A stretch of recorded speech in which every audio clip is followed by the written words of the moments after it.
Welcome to Theory to Practice, or simply T2P. This series explores the theories, frameworks, and strategic ideas that shape business, management, leadership, marketing, innovation, and competitive strategy around the world. Our goal is simple: to move beyond memorizing frameworks and instead understand how these ideas actually work in practice. Whether you are a business student, researcher, manager, entrepreneur, or strategist, this channel is designed to help you think more clearly, critically, and strategically. Let us begin. Why do some companies work incredibly hard, serve millions of customers, operate globally, and still struggle to make attractive profits? Take the airline industry. It connects the world, creates enormous economic value, and moves millions of people every day. Yet historically, airlines have struggled to achieve consistently high profitability.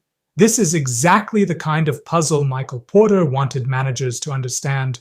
In 1979, Michael E. Porter introduced Porter's 5 Forces in his landmark Harvard Business Review article, How Competitive Forces Shape Strategy.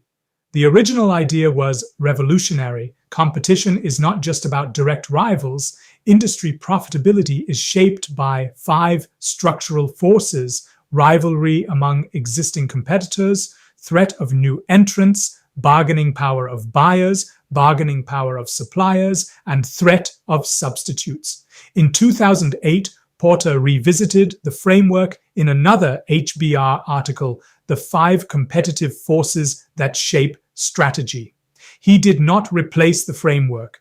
Instead, he clarified and defended it because many managers had started using it too casually as a checklist rather than a deep structural analysis tool. The 5 forces explained using airlines. First, rivalry among competitors. Airlines compete intensely on routes, pricing, schedules, loyalty programs, and service quality. Rivalry is often brutal because empty seats cannot be stored and sold later. Second, threat of new entrants.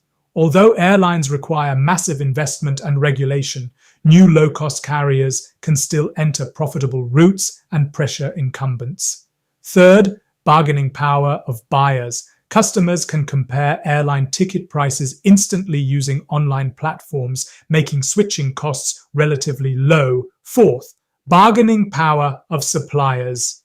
Airlines depend heavily on aircraft manufacturers such as Boeing and Airbus, airports, fuel suppliers, maintenance firms, and skilled pilots. Fifth, threat of substitutes. This is one of the most misunderstood forces. A substitute is not another product in the same industry. It is an alternative way of solving the customer's problem. For example, Qantas competing with Singapore Airlines represents rivalry among competitors. However, high-speed rail, buses, cars, Zoom meetings, and remote work are substitutes because they reduce the need for air travel itself.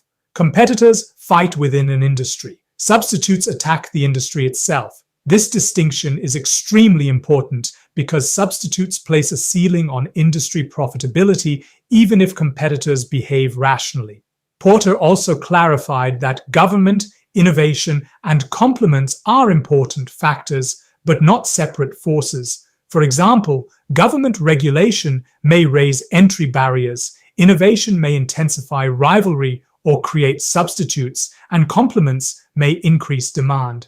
The key strategic question is always, which of the 5 forces is being affected? Weak students fill boxes. Strong strategists diagnose pressure. A weak analysis simply says, buyer power is high.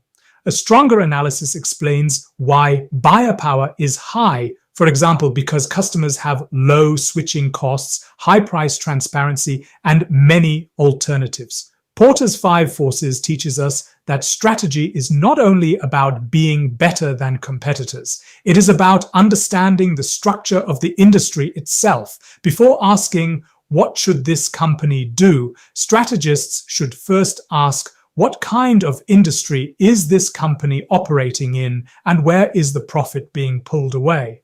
I sincerely hope you have a fairly good understanding of Porter's 5 Forces framework now. I have also provided some references that you can check in the comments box. Please subscribe to the channel if you really wish to learn more about frameworks and theories used in business analytics, planning, and strategy development. I look forward to seeing you soon again with another video.